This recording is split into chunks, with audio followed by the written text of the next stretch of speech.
Good afternoon and welcome to today's webinar. I'm going to go ahead and get started.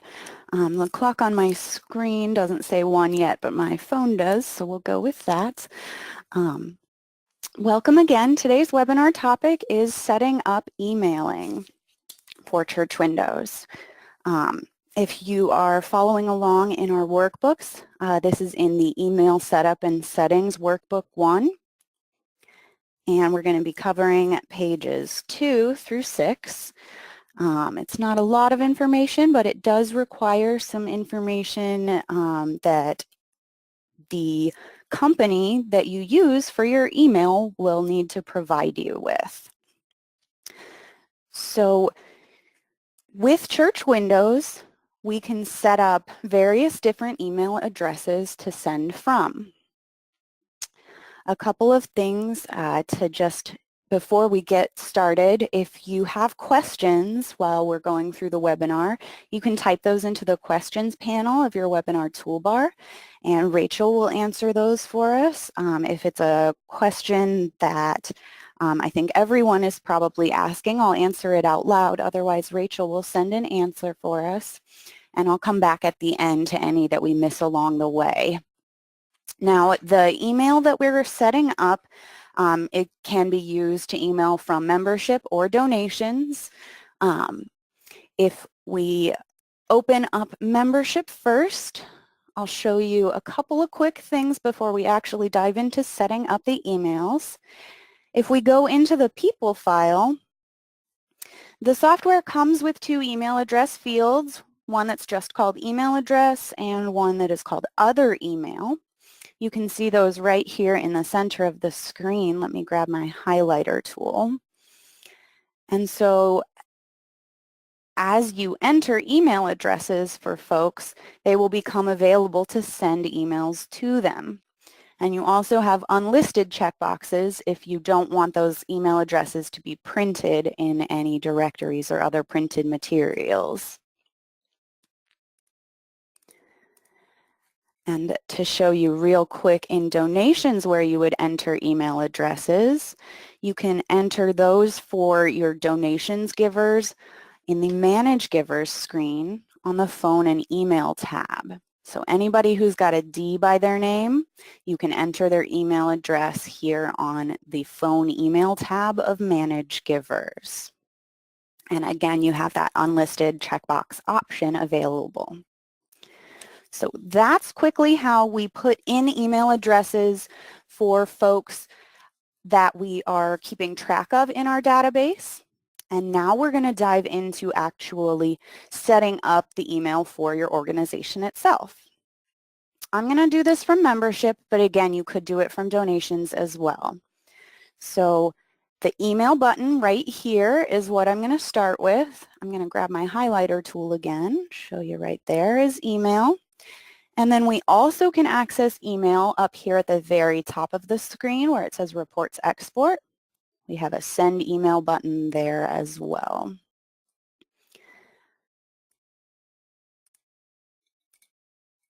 Let me just grab my clicker back.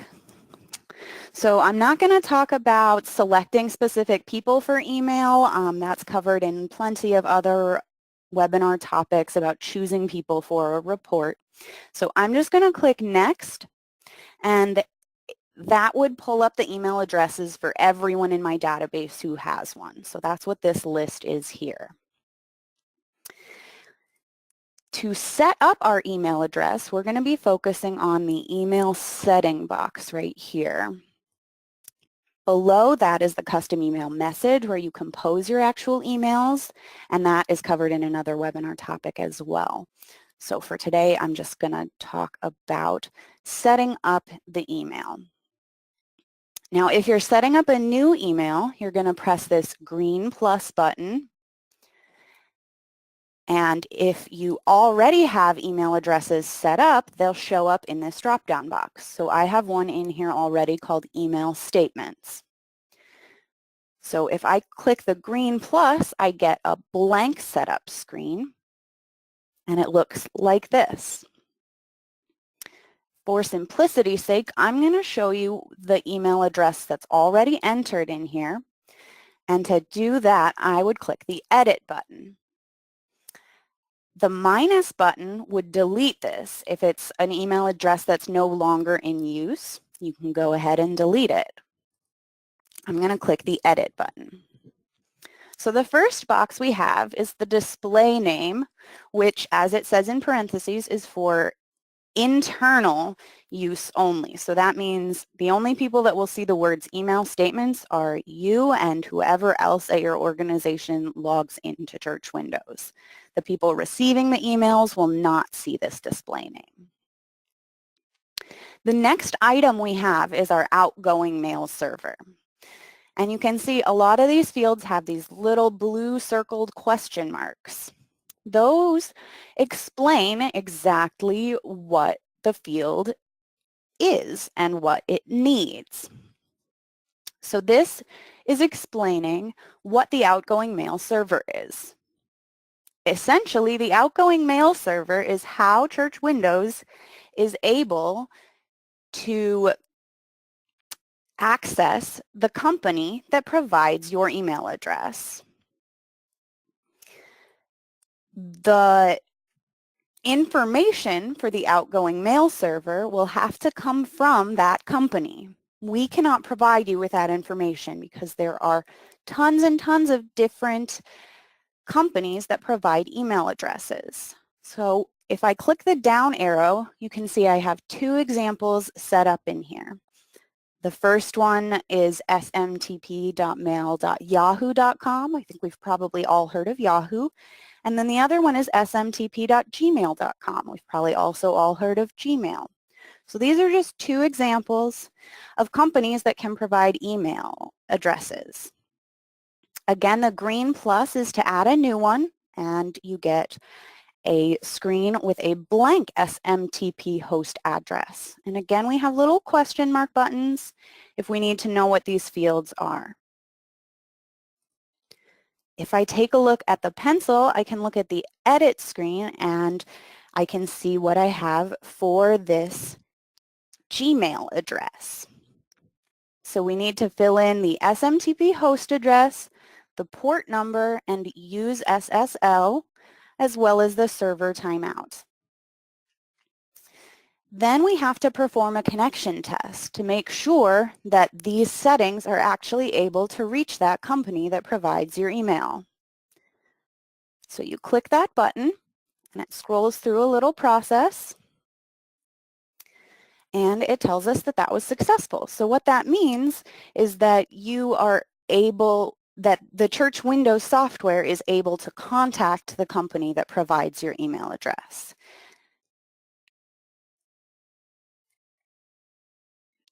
The next box we have is where we enter the email address itself. So again, if you click the green plus, you have a blank box to enter your email address, and then it pulls the name or organization name of your church from the information that you initially typed in. If you want to change that so that it's coming from a specific person in the church, you can absolutely do that. And in the top box, you just entered the full email address. So if I click the edit so you can see an example, we've got the full email address, Church Windows Test Email at fo.com. And obviously that's, not real email address. So yours would be your real full email address. Then in the username box, you enter your full email address as well. And again, you can see if we hover over, we get an explanation of what needs to be typed in that box. And if we click the little question mark, we get a message with information as well. So again, this is the full email address that goes in this box. If you have just part of the email address, like just this beginning part, it won't work.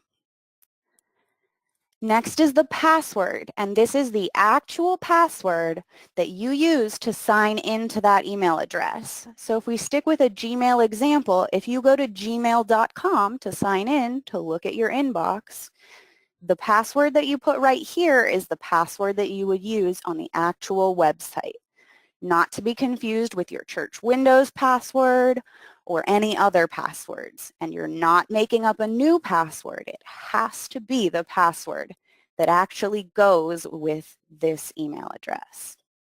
Now, the reason I so heavily emphasize this is because 9 out of 10 times when folks call us and say that they used to be able to email but they can't anymore, it's almost always because the password got changed for the account itself, but that never got changed in church Windows. So if you're struggling with not being able to send email anymore, double check that you've got your password entered correctly. Finally, we have the reply to email address, and that is there in case you want to send an email from one account, like maybe a specific person like the pastor or the secretary, and then you want folks to reply to that email to go to a different address. So maybe the email is going out from the pastor, but when people reply to it, they're going to reply to maybe the, main email address for the church that other folks can have access to. So this is an optional addition where you can have people respond to a different email address than the one that they're receiving the email from. You don't have to have a different one. You can use the same email address in all the boxes. But the important thing is the first two email addresses have to be the same. So these two here have to be the same. And then this other one, the reply to, can be different if you want. And then the final thing that needs to be done before we can send out our emails is to send a test email. You click send test email and you can enter a different email address that you have access to. The important thing is that it's one that you can access so you can verify whether or not the email is being received after it's sent. So you could change this or just have it use the same email address that it's sending from. I'm going to click OK, and I'm going to get a failure message because this is not a real valid email address. And so if you are getting a failure message like this, the first thing to do is double check that you've got the correct SMTP settings and the correct email address and password combination, and verify that you're connected to the internet.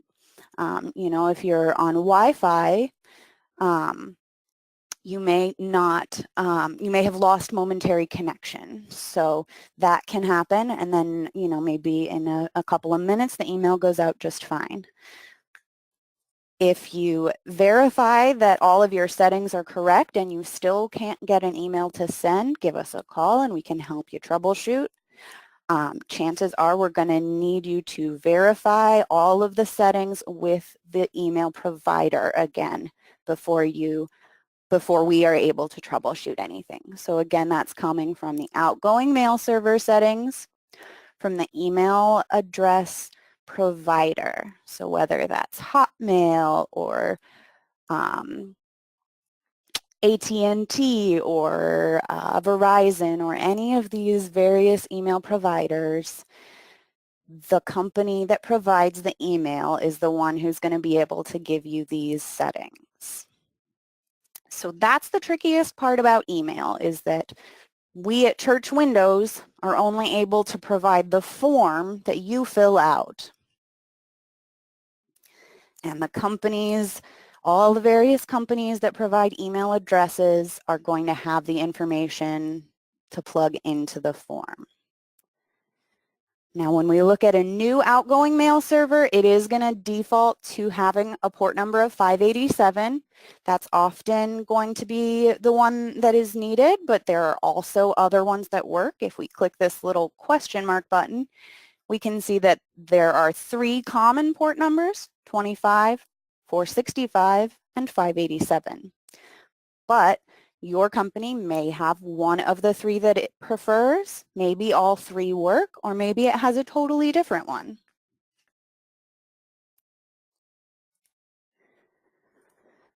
All right, so that covers everything for setting up emailing.